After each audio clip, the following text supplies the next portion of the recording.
हाय, मैं हूं विकास और आप देख रहे हैं कॉमर्स फंडामेंटल।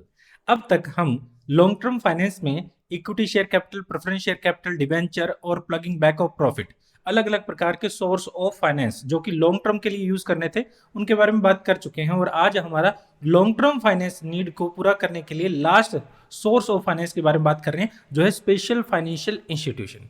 ये स्पेशल फाइनेंशियल इंस्टीट्यूशन क्या है?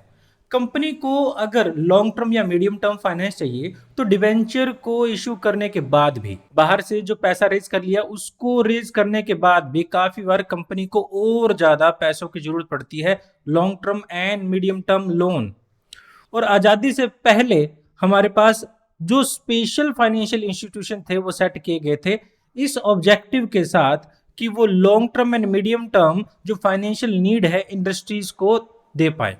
इस तरह से 1948 में पहला इंस्टीट्यूशन इस्टेब्लिश किया गया था जिसका नाम है industrial financial corporation of India, जिसे हम IFCI भी कहते हैं।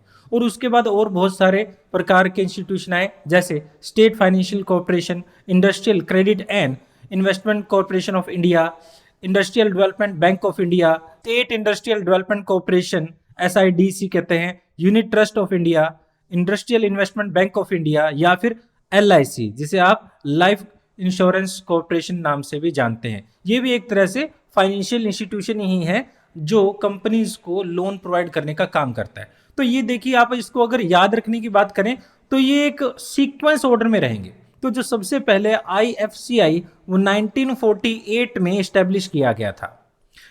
इंडस्ट्रियल फाइनेंशियल कॉरपोरेशन इंडिया के अंदर स्टैब्लिश किया गया था 1 जुलाई 1948 में, 1948 में, under the industrial financial corporation act 1948।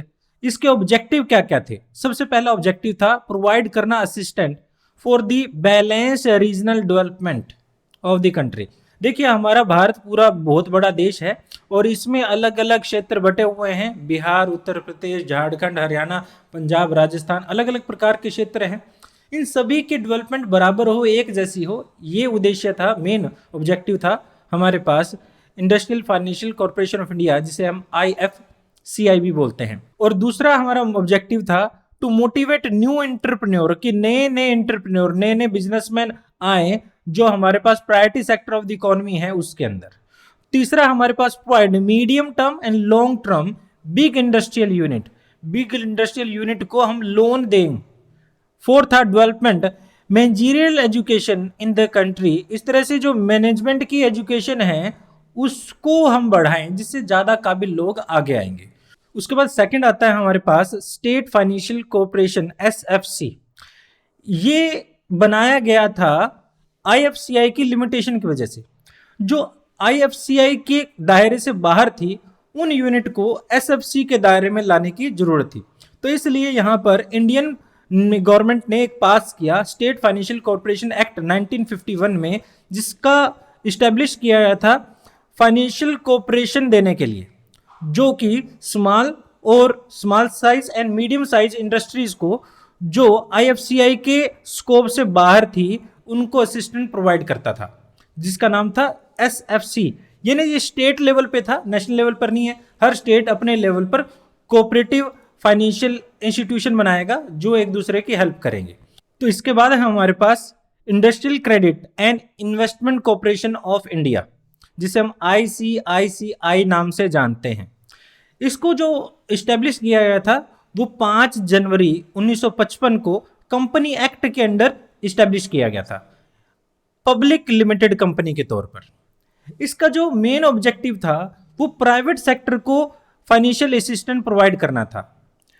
The main objective are as follow, और उसके कुछ ऑब्जेक्टिव और थे। पहला, provide loan to private sector industries for the creation, expansion and modernisation.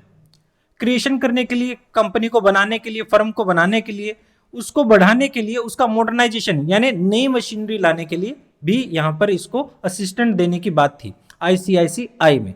दूसरा, इंकरेज करता था participation of foreign capital in the economy, foreign capital का पार्टिसिपेशन हो। तीसरा था, इंकरेज करता था private ownership of the industry, यानी प्राइवेट ओनरशिप जो है वो बढ़े। इसके बाद हमारे पास फोर्थ है industrial development bank of India, जिसे IDBI भी बोलते हैं।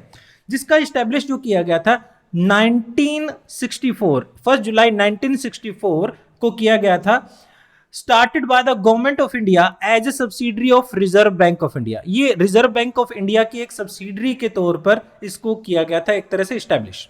और बाद में 16 फरवरी 1976 को उसको एक इंडिपेंडेंट फॉर्म बना दिया गया था, इंडिपेंडेंट कर दिया गया था आरबीआई से। और बाद में आईडीबीआई को क्रिएट किया गया था फुल फ्लैज कमर्शियल बैंक अक्टूबर 1 2004 के अंदर। इस तरह से हमारे पास आईडीबीआई बैंक लिमिटेड जो है वो इस्टेब्लिश होता है।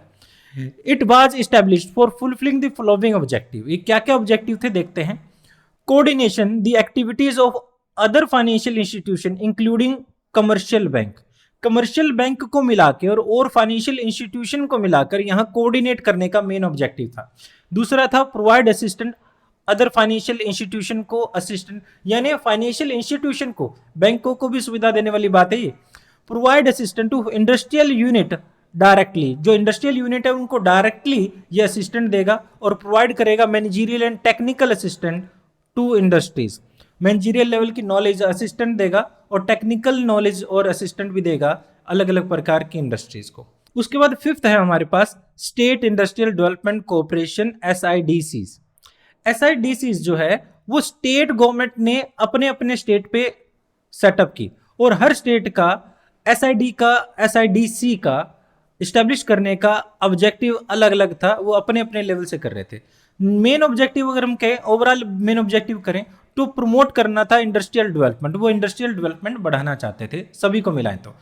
उसके बाद हमारे पास आता है unit trust of India. UTI का इस्टेब्लिशमेंट 1 फरवरी 1964 को किया गया था और इसको इस्टेब्लिश करने के लिए unit trust of Indian act 1963 पास किया गया था और इसकी वर्किंग जो है 1 जुलाई 1964 को शुरू हो गई थी, जिसका मेन ऑब्जेक्टिव क्या था, मोबिलाइज करना, स्मॉल सेविंग को मोबिलाइज करना एंड चैनलाइज करना। मोबिलाइज करने का मतलब यह है जो लोग छोटी छोटी सेविंग करते हैं उनको इकट्ठा करके एक सही रास्ते पे लगाया जाए, कंपनीज को दिया जाए, लोन प्रोवाइड किया जाए, फाइनेंशियल असिस्टेंट प्रोवाइड किया जाए। दूसरा हमारे पास है to ensure financial aid to the industries and good income to the public, जिससे पब्लिक को भी अच्छी इनकम हो और इंडस्ट्रीज को भी फाइनेंशियल एड मिल जाए, फाइनेंशियल हेल्प मिल जाए। उसके बाद है हमारे पास industrial investment bank of India, IIBI जिसे हम कहते हैं। इसको शुरुआत में जो इस्टेब्लिशमेंट किया गया था इसका industrial reconstitution corporation of India के तौर पर किया गया था, जिसका मेन ऑब्जेक्टिव था सिक यूनिट को रिहेबिटेशन करना, दोबारा से गठन करना, उसको दोबारा से चालू हालात में लेकर आना। एक सिक यूनिट वो यूनिट है जो प्रॉफिट मेकिंग करना बंद कर दे, यानी बीमार कंपनी, वो कंपनी जिसे हेल्प की जरूरत है, और वो हेल्प कौन करता था, industrial reconstitution corporation of India करता था। एक तरह से उसे सिक यूनिट को अच्छा बनाने में हेल्प करता था। उसको बाद में इसका नेम कर दिया गया industrial reconstitution bank of India 1985 में। अगेन इसका नाम चेंज किया गया, यानी नाम ही चेंज करते रहो बस, या क्या है, Industrial investment bank of India, और लास्ट में इसका नाम आईआईबीआई यानी Industrial investment bank of India बन गया, जिसका मेन ऑब्जेक्टिव क्या था, reorganisation of share capital of sick unit, sick unit की कैपिटल को रीऑर्गेनाइज करना, improve management system of sick unit.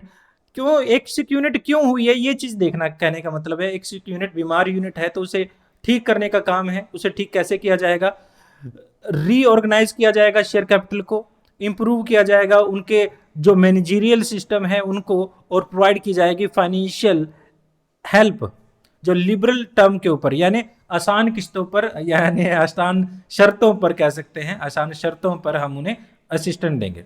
और आखिर में हमारे पास फाइनेंशियल इंस्टीट्यूशन है जिसे हम कहते हैं LIC, life insurance corporation of India. इसे तो कौन नहीं जानता है, इंडिया में तो इसे हर कोई जानता है, बट इसका इस्टेब्लिशमेंट भी इस ऑब्जेक्टिव से किया गया था कि फाइनेंशियल असिस्टेंट प्रोवाइड की जाए इंडस्ट्रियल यूनिट को, जिसका इस्टेब्लिशमेंट 1956 को एलआईसी एक्ट 1956 पास करने के बाद हुआ था। इसके अंदर हमारे पास जो 245 एग्जिस्टिंग इंश्योरेंस कंपनी को इकट्ठा मर्ज करके उनको एक कर दिया गया था और नेशनलाइज कर दिया गया था।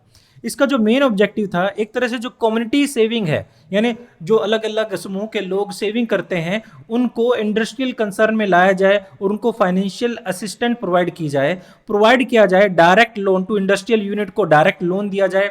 एक तरह से अंडर राइटिंग एक्टिविटी में भी शामिल होना चाहते थे और वो subscribe in share and debenture, वो शेयर और डिवेंचर में पैसा लगाना चाहते थे, इस तरह से लोगों का बेनिफिट हो। ये थी हमारी फाइनेंशियल असिस्टेंट्स जो अलग अलग फाइनेंशियल इंस्टीट्यूशन देते हैं, जो हमारा आज का लास्ट, एक तरह से हम कह सकते हैं लॉन्ग टर्म फाइनेंशियल जितने भी सोर्सेज हैं उनमें हमारे पास स्पेशल फाइनेंशियल इंस्टीट्यूशन थे, वो लास्ट फाइनेंशियल सोर्स थे। मैं उम्मीद करता हूं कि आपको टॉपिक समझ आया होगा और फिर मिलते हैं किसी और वीडियो में। Thanks for watching and have a piece.